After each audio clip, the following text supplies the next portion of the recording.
buenas tardes, muchas gracias, Ángel. Primero de todo, quiero expresar mi más sincero agradecimiento a Granada, Ciudad de Literatura UNESCO, y a la Fundación Francisco Ayala por hacer posible este encuentro. Mi gratitud especial a Jesús Ortega, Manuel Gómez Ros, Ángel Esteban por su amable invitación, por su generosa invitación y por hacer posible que yo esté aquí, ¿no? Y también mi cariño y reconocimiento para Alicia, Choi Malagón y Marina Tapia por su cálida bienvenida y su constante atención desde mi llegada a Granada. Así que, y bueno, también, por supuesto, gracias a todos y a todas ustedes por acompañarnos esta tarde. Su presencia de verdad que da verdadero sentido a este encuentro. Como bien ha dicho Ángel Esteban, mi charla de hoy, pues, de esta tarde tratará pues, sobre el español en Estados Unidos, ¿no? Y cómo el español de los Estados Unidos es ni más ni menos que una lengua entre mundos y una lengua de futuro. Entonces quisiera comenzar con una idea que atraviesa toda esta reflexión y que de algún modo sostiene cada una de las preguntas que hoy nos convoca. Y es la siguiente, que no hay proyección de futuro sin una interrogación crítica del presente. Es decir, pensar críticamente no significa únicamente describir lo que ocurre, significa detenerse, mirar con atención y preguntarnos qué modelos estamos reproduciendo, qué imaginarios sostenemos, qué jerarquías aceptamos sin advertirlo y qué voces quedan fuera de nuestro relato. Cuando hablamos del español en Estados Unidos solemos caer en dos simplificaciones opuestas. O bien lo reducimos a una cifra demográfica, millones de hablantes, expansión cultural, crecimiento económico, o bien lo pensamos también desde el prejuicio, como si fuera una versión incompleta o erosionada del español. Pero el español en Estados Unidos es mucho más complejo y mucho más interesante que cualquiera de esas simplificaciones. Y ya que mencionaste a Antonio Machado, no puedo dejar de mencionarlo esta tarde. Antonio Machado escribió: "Hoy es siempre todavía". Y ese todavía contiene una intuición filosófica bastante profunda, ¿verdad? El presente no es un tiempo cerrado, es un espacio de posibilidad. Lo que hoy somos, pensamos y hacemos puede ser revisado, transformado y reimaginado. Y precisamente desde ahí debemos pensar el español en Estados Unidos, no como un fenómeno concluido, sino como una realidad en movimiento, abierta, dinámica y profundamente reveladora del mundo contemporáneo. Hablar del español en Estados Unidos desde Granada tiene también algo de simbólico. Granada es una ciudad donde la historia se sedimenta en capas culturales, lingüísticas, religiosas y estéticas. Una ciudad donde las huellas del encuentro entre mundos todavía resuenan en las piedras, en los nombres, en la memoria y en la sensibilidad. Tal vez por eso Granada permite comprender especialmente bien lo que significa vivir entre lenguas, entre herencias y entre identidades. Porque el español en Estados Unidos es precisamente eso, una lengua entre mundos. No es simplemente una lengua inmigrante, no es únicamente una lengua extranjera, tampoco es una lengua plenamente institucional en el sentido clásico. Es una lengua que habita el tránsito, una lengua que se mueve entre generaciones, territorios, memorias, registros y afectos. Es una lengua que cruza fronteras físicas y simbólicas. Es una lengua que negocia constantemente su lugar. Y quizá por eso mismo, porque vive, en la intemperie y en el contacto permanente, el español en Estados Unidos se ha convertido en uno de los lugares más decisivos para pensar el futuro del español en el siglo XXI. Existe todavía, sobre todo en ciertos imaginarios europeos y también anglocéntricos, la tendencia a pensar el español en Estados Unidos principalmente como consecuencia de las migraciones latinoamericanas contemporáneas, olvidando a menudo la profundidad histórica de la presencia hispánica en esos territorios, mucho antes de que existieran los Estados Unidos como nación independiente, que precisamente este año se cumplen los 250 años de la independencia. Ya había presencia hispánica en los territorios que hoy forman parte del país. San Agustín, en Florida, fue fundada en 1565, ¿no? Y es el asentamiento europeo de ocupación continua más antiguo del actual territorio continental estadounidense. Santa Fe, fundada en 1610, constituye otra prueba de esa presencia histórica profunda. Y estos datos no son simples curiosidades históricas, obligan a replantear el relato nacional tradicional, nos recuerdan que la historia de Estados Unidos no es exclusivamente anglosajona, sino también es hispánica, indígena, africana y mestiza. Texas, California, Nuevo México, Arizona, Luisiana o Florida conservan en sus nombres la memoria de esa presencia. Basta escuchar ciudades como San Antonio o Los Ángeles, El Paso, Sacramento, Santa Bárbara, San Diego, para advertir que la lengua también guarda historia. Pero hay además un hecho decisivo para comprender la complejidad del español en Estados Unidos, y se trata del Tratado de Guadalupe Hidalgo de 1848. Tras la guerra entre México y Estados Unidos, enormes territorios pasaron a soberanía estadounidense, y con ellos miles de personas hispanohablantes quedaron dentro de las nuevas fronteras. Y por eso puede afirmarse algo que, aunque parezca paradójico, resulta históricamente exacto. Una parte del español en Estados Unidos no cruzó la frontera, fue la frontera la que cruzó a sus hablantes. Esta idea modifica un poco el marco del debate, ¿no? El español en Estados Unidos no es solo una lengua que llegó, es también una lengua que ya estaba, una lengua de arraigo, de continuidad histórica, de supervivencia cultural y de memoria. Y esa memoria importa. Importa porque desmonta la idea de que el español es un cuerpo extraño dentro de Estados Unidos. Importa porque obliga a reconocer que el país ha sido históricamente plurilingüe y multicultural. E importa porque revela que las lenguas no son únicamente instrumentos de comunicación, son también archivos históricos, territorios simbólicos y espacios de pertenencia. Ahora bien, reconocer la profundidad histórica del español en Estados Unidos no significa imaginar una realidad homogénea, todo lo contrario. No existe un único español estadounidense. Lo que existe es una enorme diversidad de experiencias lingüísticas. El español mexicano del suroeste, los registros caribeños de Nueva York y la Florida, las variedades centroamericanas, las hablas sudamericanas, el español heredado de generaciones nacidas en el país y, atravesándolo todo, el contacto constante con el inglés.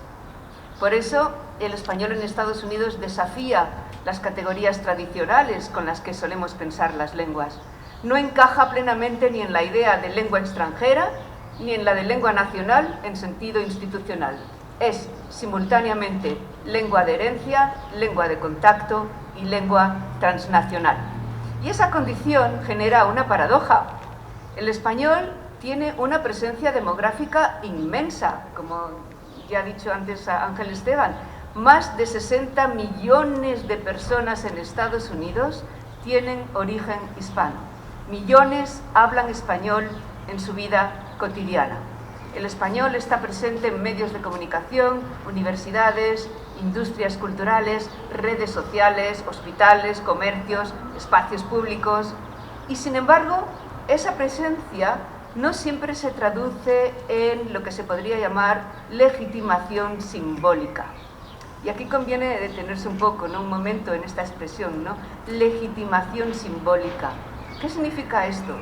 Significa que no basta con que una lengua sea hablada masivamente. Una lengua necesita además ser reconocida como legítima, válida, prestigiosa, digna de ocupar espacios de autoridad cultural e intelectual. Y sin embargo, esa legitimación no siempre se proyecta de manera homogénea sobre el conjunto del sistema social. Es cierto que el español forma parte estructural de la vida social, como decía antes, ¿no? Atraviesa comunidades, generaciones, prácticas cotidianas, pero no siempre encuentra un reconocimiento equivalente en los espacios donde se define el valor cultural e institucional de las lenguas. Y ahí aparece una tensión fundamental, una paradoja. El español en Estados Unidos posee vitalidad social, pero sigue enfrentándose a sospechas, prejuicios y jerarquías lingüísticas. Puede ser celebrado en la música y cuestionado en ciertos espacios académicos. Puede ser rentable comercialmente y al mismo tiempo percibido como una lengua secundaria.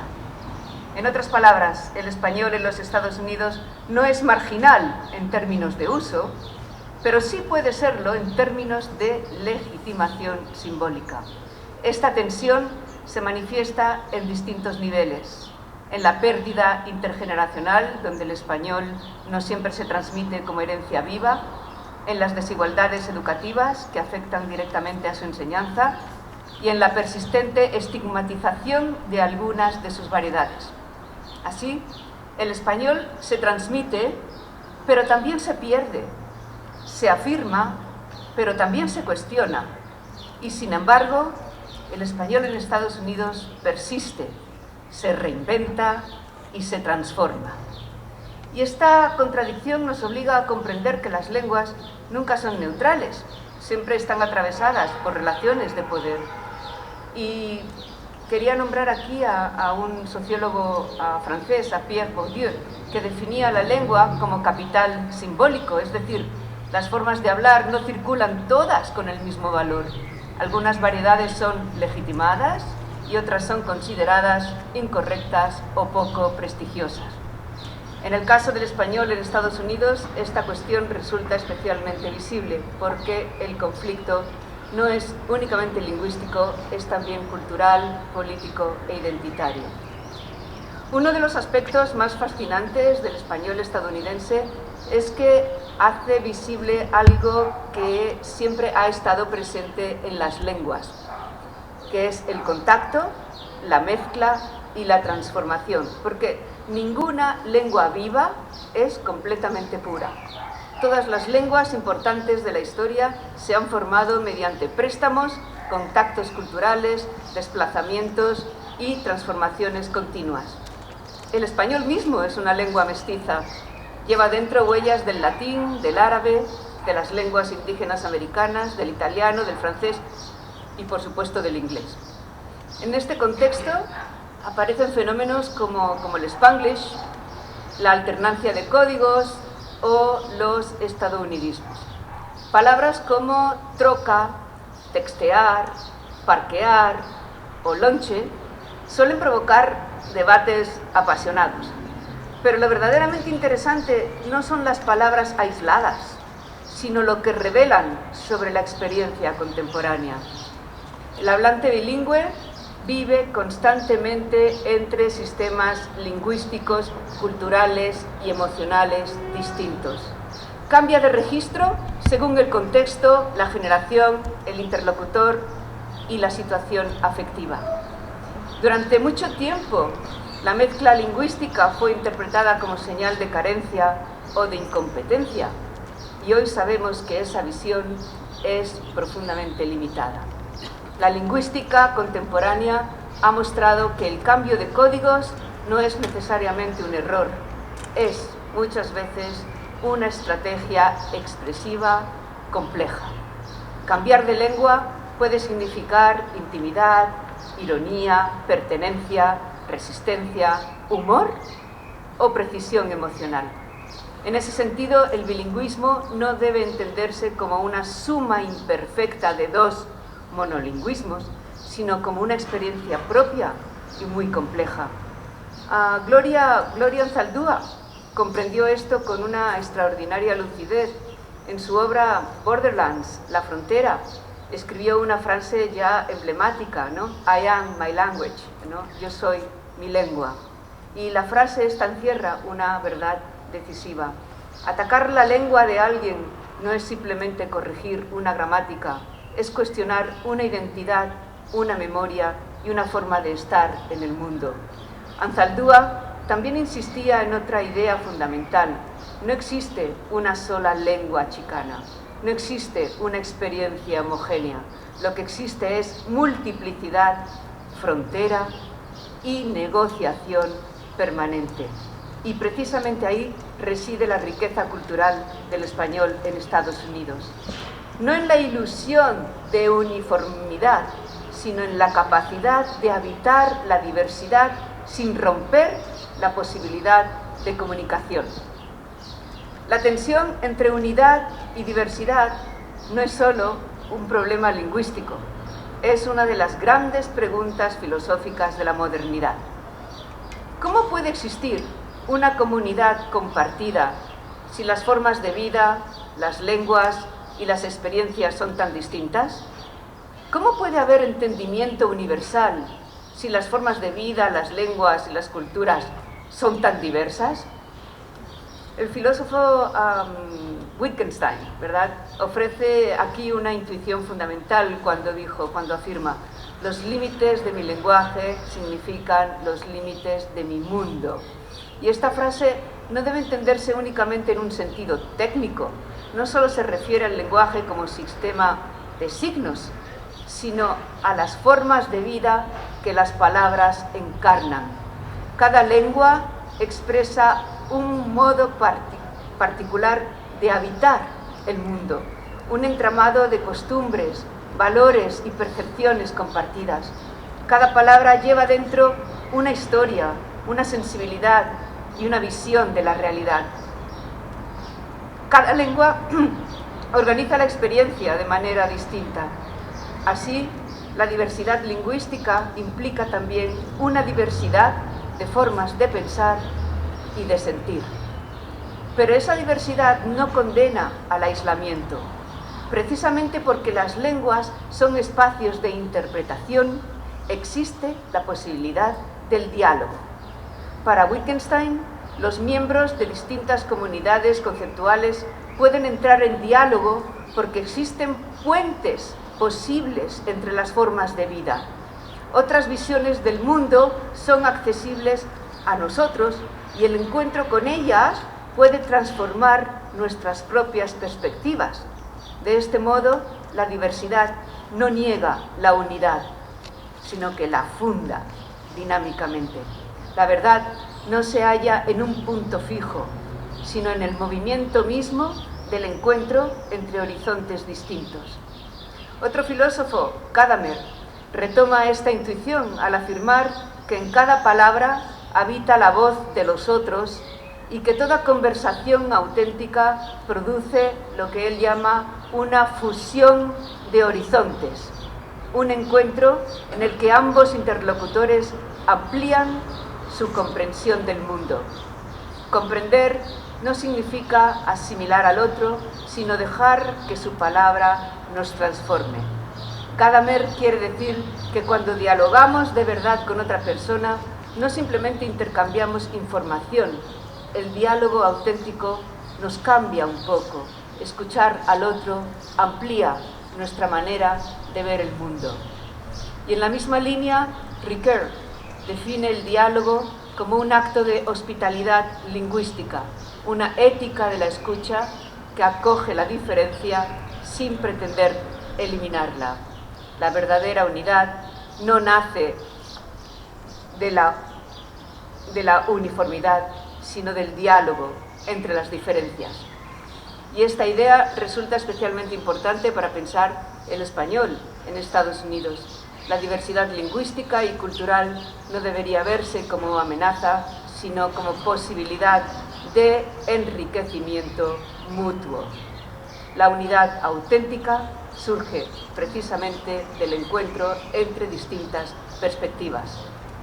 No se trata de que todos sean iguales, sino de que personas diferentes puedan comprenderse, dialogar y construir algo compartido.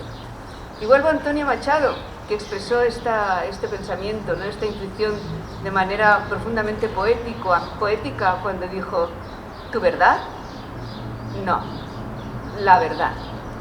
Y ven conmigo a buscarla. La tuya, guárdatela. Porque la verdad, para Machado, no se posee individualmente, se busca en compañía, ¿no? Ven conmigo a buscarla.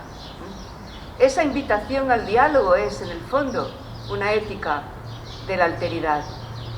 Machado intuyó algo esencial, que el lenguaje no es propiedad del yo, sino territorio compartido. Nombrar es dudar y dudar es abrirse al otro. En ese espacio entre la certeza y la pregunta, entre la palabra propia y la ajena, germina esa comunión cordial que Antonio Machado tanto buscaba. Una unidad que no excluye, sino que abraza. Y esa misma comunión cordial está en el corazón del diálogo intercultural. Dialogar, entonces, no es imponer una visión ni renunciar a la propia. Es abrir una tercera vía, un territorio común, donde la comprensión se construye de manera compartida. Y quizá eso sea precisamente lo que el español en Estados Unidos nos enseña con tanta intensidad, que las lenguas sobreviven no encerrándose, sino dialogando. Así, en diálogo con Wittgenstein, Gadamer, Machado, Ricoeur, podemos afirmar que la unidad no consiste en la uniformidad, sino en la posibilidad de comunicación entre formas de vida diversas. La unidad verdadera no es la de lo idéntico, sino la de lo dialogante, una unidad que se gesta en el intercambio, en la búsqueda compartida de sentido. Esta tensión entre unidad y diversidad puede entenderse entonces como creativa y fecunda. Las diferencias impulsan el diálogo y el sentido de unidad ofrece un horizonte ético para ese diálogo. Y es precisamente en este contexto donde la Academia Norteamericana de la Lengua Española, que tengo el honor de dirigir, adquiere un papel fundamental.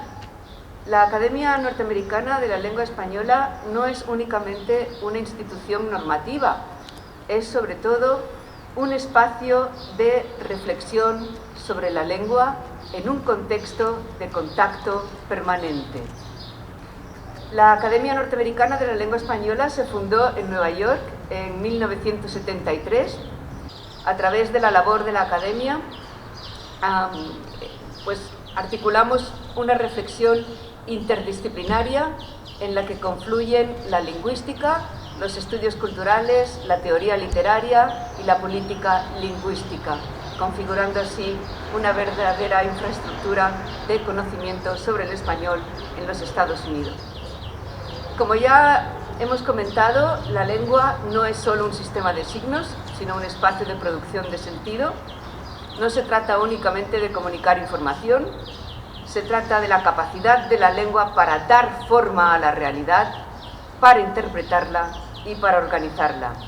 La lengua no es un espejo pasivo del mundo, es una herramienta que selecciona, nombra y jerarquiza lo que existe. Y por eso, producir discurso sobre la lengua es intervenir.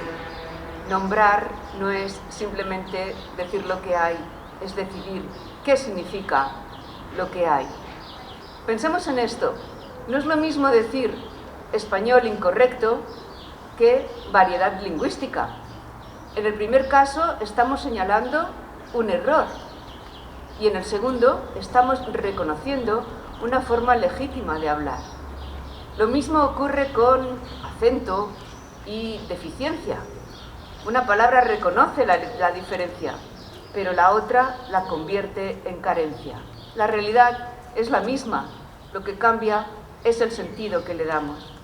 En un contexto como el estadounidense, donde el español ha sido históricamente objeto de tensiones simbólicas, esta labor adquiere una dimensión aún mayor, porque generar conocimiento no es un acto neutral, es un acto de afirmación cultural.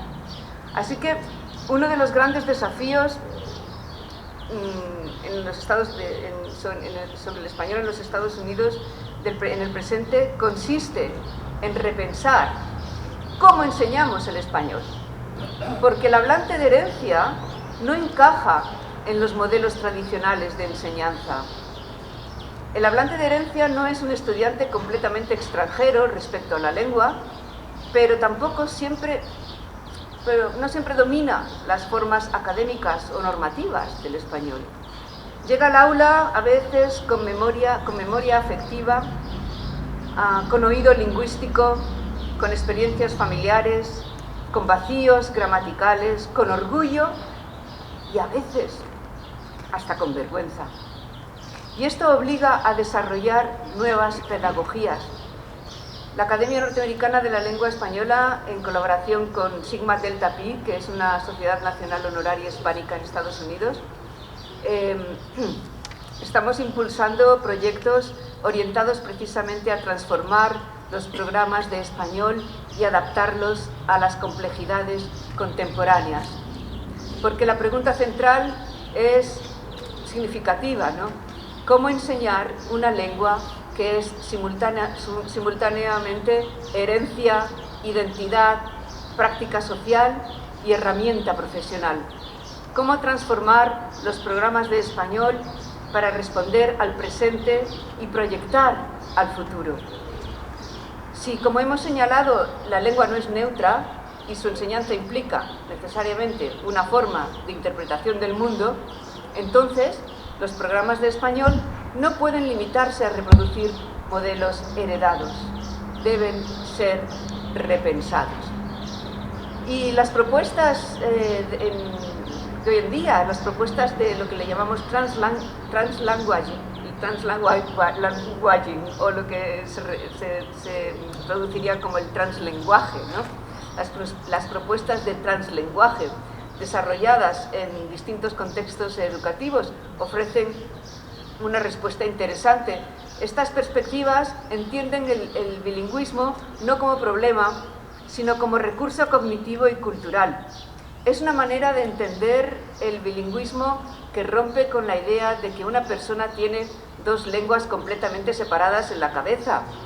La idea central es esta: un hablante bilingüe no funciona como dos monolingües distintos, sino como una persona con un repertorio lingüístico integrado y flexible. Es decir, alguien que habla español e inglés no activa siempre una lengua pura y luego otra pura, sino que utiliza todos sus recursos lingüísticos de manera dinámica para pensar, comunicarse, aprender y expresar emociones. Por ejemplo, un estudiante puede leer un texto en inglés, comentarlo en español, tomar notas mezclando ambas lenguas y entender perfectamente el contenido. Desde una visión tradicional, eso podía verse como confusión o mezcla incorrecta, pero el translanguaging o el translenguaje dice lo contrario. Eso es una competencia compleja y legítima. En lugar de castigar la mezcla lingüística, buscan comprender cómo los estudiantes activan conjuntamente sus repertorios lingüísticos para construir significado. Y esta visión implica un cambio profundo. Supone abandonar pedagogías basadas únicamente en la corrección y avanzar hacia modelos que reconozcan la complejidad real de los hablantes bilingües. Porque el futuro del español no depende únicamente del número de hablantes. Depende también de cómo se transmite la lengua, de cómo se piensa y de cómo se legitima institucionalmente. Ahora bien, sería ingenuo romantizar completamente esta situación, porque vivir entre lenguas también puede implicar cansancio, inseguridad y vulnerabilidad. El español en Estados Unidos vive sometido a múltiples presiones. Existen presiones políticas, como las políticas de asimilación lingüística o la reciente oficialización federal del inglés en el 2025. Existen presiones sociales vinculadas a prejuicios históricos hacia ciertas comunidades hispanas y existen también presiones internas dentro de las propias comunidades latinas. Muchos hablantes de herencia sienten que su español nunca es suficientemente correcto. Se sienten juzgados tanto por sectores anglófonos como por hablantes hispanos más normativos. Y esto produce una experiencia dolorosa, porque la lengua se convierte simultáneamente en refugio y en examen. Hay un research center llamado Pew Research Center, que mostró recientemente que una gran mayoría de latinos considera importante conservar el español, pero también reveló que muchos hablantes sienten vergüenza o inseguridad respecto a su dominio lingüístico. Y aquí reaparece la violencia simbólica de las jerarquías lingüísticas y reaparece también la importancia ética de defender una visión hospitalitaria y amplia de la lengua. La norma es necesaria.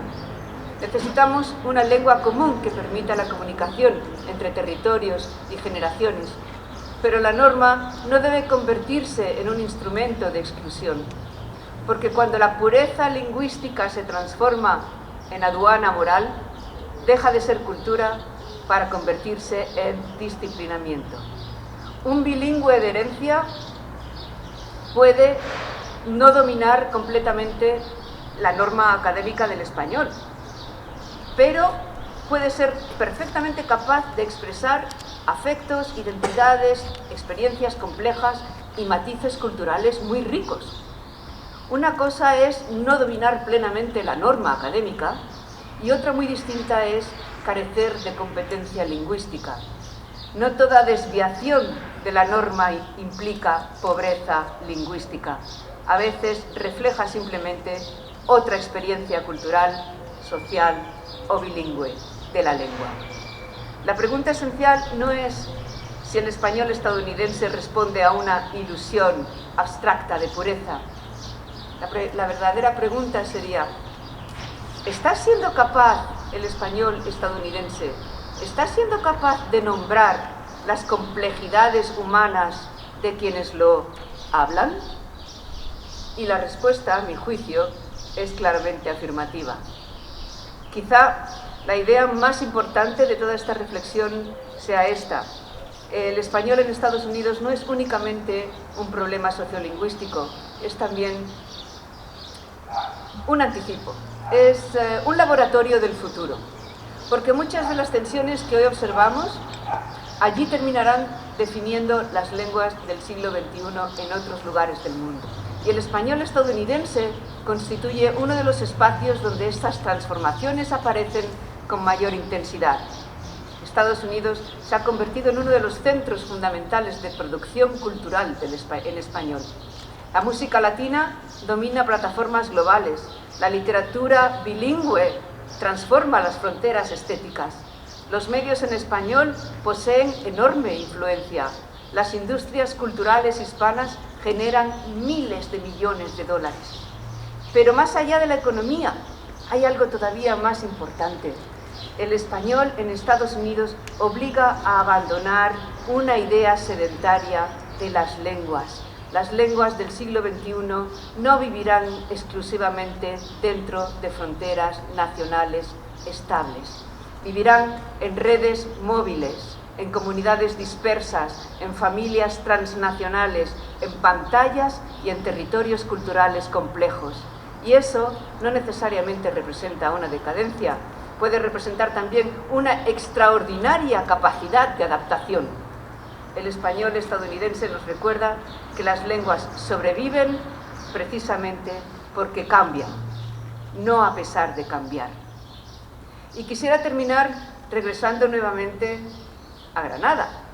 Federico García Lorca llegó a Nueva York en 1929 y aquella experiencia transformó profundamente su sensibilidad poética.